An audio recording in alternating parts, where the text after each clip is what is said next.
We proudly salute you. Thank you.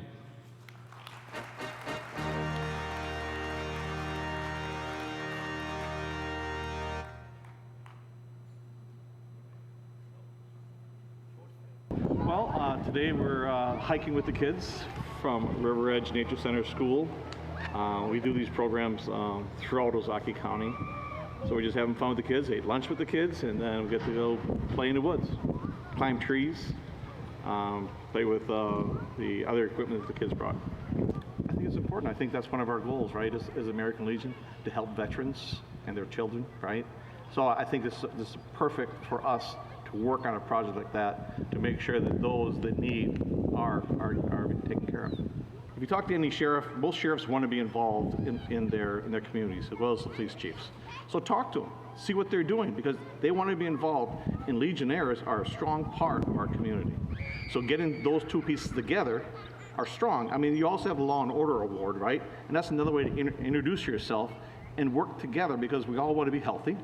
We all want to be healthy of mind and body.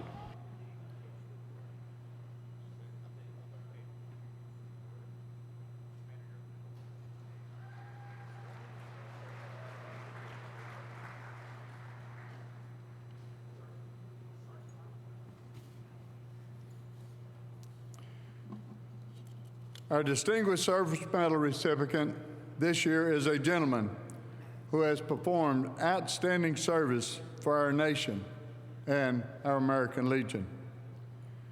Before retiring from Congress, he was instrumental in the passage of legislation such as the Harry M. Comrie Forever GI Bill, the Mission Act, and Blue Water Navy Act. Born in Clarksville, Tennessee, he graduated from Austin Peay State University and the University of Tennessee College of Medicine. After graduating from medical school, he served in the Medical Corps of the U.S. Army and was honorably discharged as a major in 1974. He went into OB/GYN practice in Johnson City, Tennessee, and delivered 5,000 babies during his 31 tenure. He is a paid-up-for-life member of Kings Mountain 24 in Johnson City. Ladies and gentlemen, it gives me great pleasure to present the American Legion Distinguished Service Medal to Honorable David Philip Rowe, MD.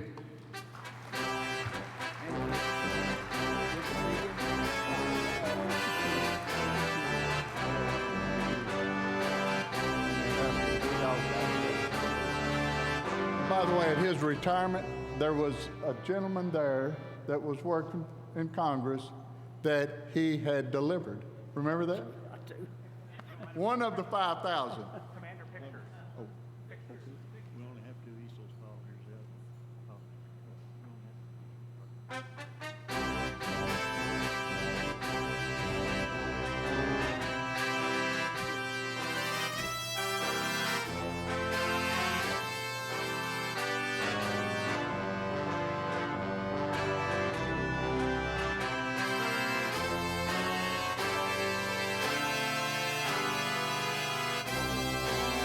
If you ever want to wear it, it's easy to get out.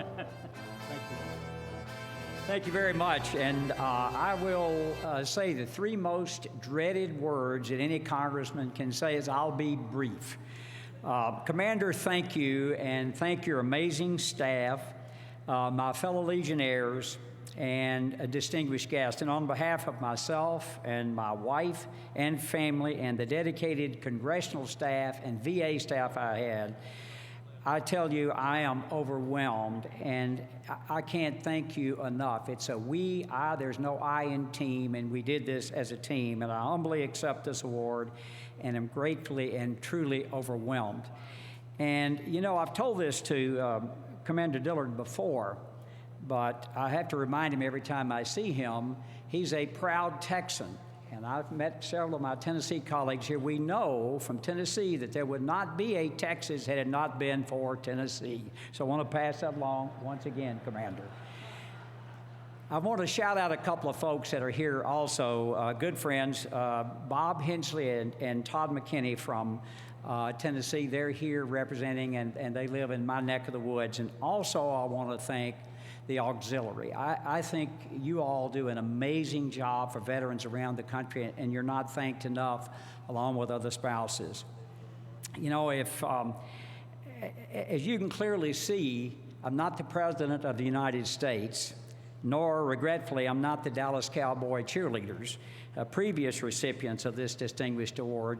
I am a country doctor from East Tennessee who practiced medicine for 31 years and felt the need to give back to this amazing country called America.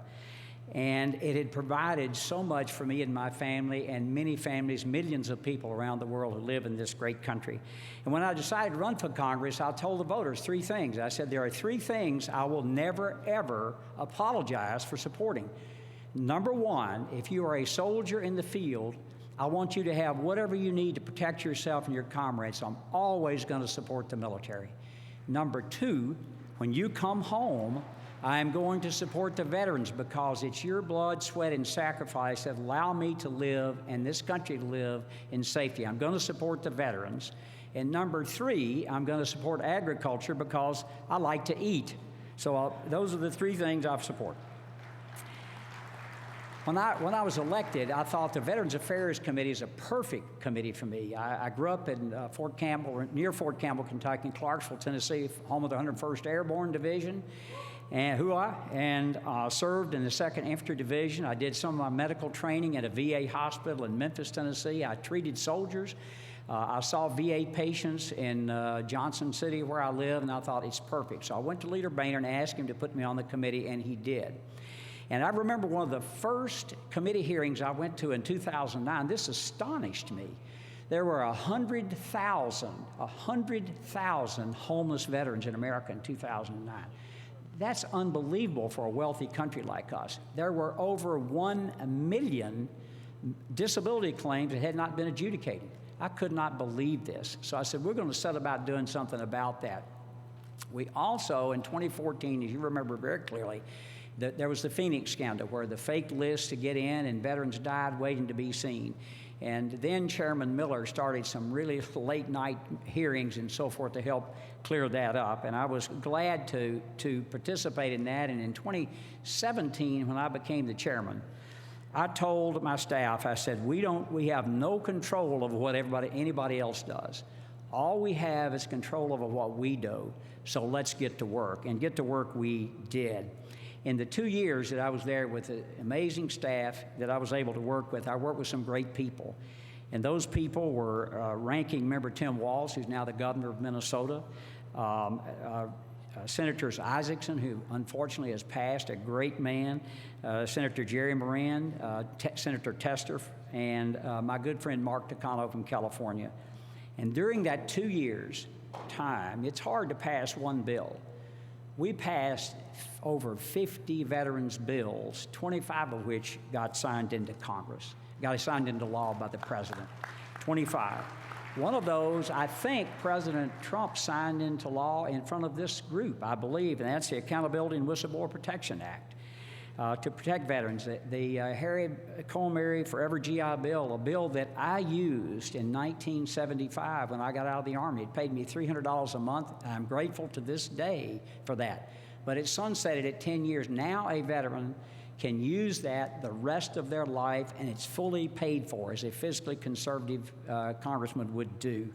The Appeals Modernization Act to help reduce that huge number of disability claims that are out there. The Mission Act. I can remember when I went to Oregon to meet a friend out there and go through and meet veterans in his district, Greg Walden. He said, Phil, my congressional district has more people than has more square miles than the state of Tennessee. And he was right. It has 20,000 more square miles. And there were veterans that would drive 5 hours one way and then have an appointment broken in 5 hours back. And I thought, that's not right for rural America. So we had to write a bill that was good for rural America and urban America, which we did. And the second part of that bill, and let me tell you who I wanted to put in charge of medical choices, are the patient, the veteran. Not the bureaucracy, not the hospital, but the patient. That's who I wanted in charge of those decisions. You need to be veteran-centric. The second part of that bill, which was hugely important to me, and one of your previous recipients of this award was Senator Dole, Bob Dole and Elizabeth Dole. Both have received this award. And it was the caregiver part, where catastrophically injured veterans could receive care at home, but that only was post 9/11. That now applies to all veterans, proud to say. There were numerous suicide prevention bills, and as you know, and I know, Commander, this has been one of your primary goals of the Legion this year, is suicide prevention and mental health, and the Blue Water Navy, 10 years worth of work on that one. And I read, I mean, only a nerd would do this, but I read both studies, an Australian study and a Russian study, and I could not decide scientifically whether it was harmful or whatever to the veterans. I said, always when there's that question, decide on the side of the veteran who served this nation, and we did, and we got that passed. You know, I was able to travel across America, and one of the trips I made was from Long Island to Los Angeles and many points in between. And one of those trips I made was to Los Angeles. And we were going down the 405, and Christine Hill was my staffer. And I said, Christine, what did you do when you were in the service? She said, sir, I was a B-1 bomber pilot. And I said, Christine, let me explain something to you. We're not in a B-1 bomber. We're in a rented Chevy Malibu going down the 405. Could you slow up just a little bit so we can get there alive? And we did, and Christine still serves veterans in Washington, D.C. as a proud veteran. You know, Matthew 5, chapter 9 has a verse that is very near and dear to my heart. It's, blessed are the peacemakers, for they shall be called the children of God. I believe that you are, and know in my heart, that I stand in front of the world's peacemakers. And how can I say that? Let me explain that in World War II, hundreds of thousands of our young men and women died in that war. In 2018, the population of Europe was 750 million free people. Free people. Why? Because of what you did, the American soldier did. That's why there are 750 million free people. And in Japan, 125 million free people. In Korea, where I served, at Camp Casey, and many of you probably have been there at Camp Casey, Korea. 1960, one of the poorest nations on this earth, with a dictator, a military dictator. When I was there in 1973, there was a military dictator there. Today, there's a freely elected prime minister. There are 50 million free people. There are 20,000 churches. So you can worship as you please because peacemakers like you made that happen. God bless you and thank you for that. You know, we have problems in America. We heard some today. We do have problems in America. But we have no problems that Americans can't solve. I led a congressional delegation. My wife, Clorinda, who's been an incredible support to me, was able to go with me. And we visited Flanders Field. We visited the Battle of Belleau Wood. And let me tell you, that's where the Marine Corps was named the Devil Dogs. I've drunk from the Devil Dog Springs at Belleau Wood. Chateau Thierry. I've stood on the cliffs, and my wife and I together looking at Pointe de Hoc at those cliffs those young Rangers climbed. The thousands of crosses, white crosses that we saw. If that doesn't change you about how you feel about America, nothing will. It forever changed us. The tears I've seen in the eyes of Lithuanian parliament members who were free from the wraths of Russia because of the liberty they currently had. I wish and hope we continue that passion for liberty in this country. A lot of people say, and we hear it, are America's best days behind us? And emphatically, I will tell you no. And why is that not true? Because I've traveled this country. I've saw on this stage today what people did for their fellow men. Hundreds of thousands of dollars of Legion raised. And I've seen the goodness expressed in 1,000 different ways by the people of America. In conclusion today, I can't express to you how much I appreciate and what this means to me and to the people I've worked with on the Veterans Affairs Committee. It was fun doing it. But if you don't remember anything, remember these that I've said today. Remember these last 4 things. Put God first in your life. Put your family a very close second. Put your job third. and leave this great country called America a little bit better than you found it, and I know you have. I thank you from the bottom of my heart. I salute you, and God bless you. Now,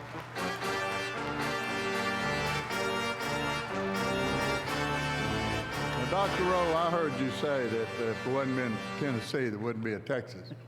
Well, maybe that's the reason I had to go to Tennessee for a few years after I got out of the service and work up there in Jamestown. I knew that's right. Yeah, you knew that. I knew that. Sparta, Sevierville, and Salina, Tennessee, in the manufacturing business. Been in all of them. It's a great place.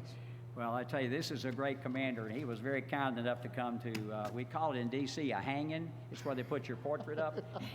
And he was kind enough to come to that and really appreciate, I can't tell you how much I appreciate what you do. And Commander, I remember when you testified and others have, to go out and when we had the joint hearings and look at that huge crowd of people have come from all over America to sit there and advocate not for themselves, but for their fellow veterans. And I can't thank you enough.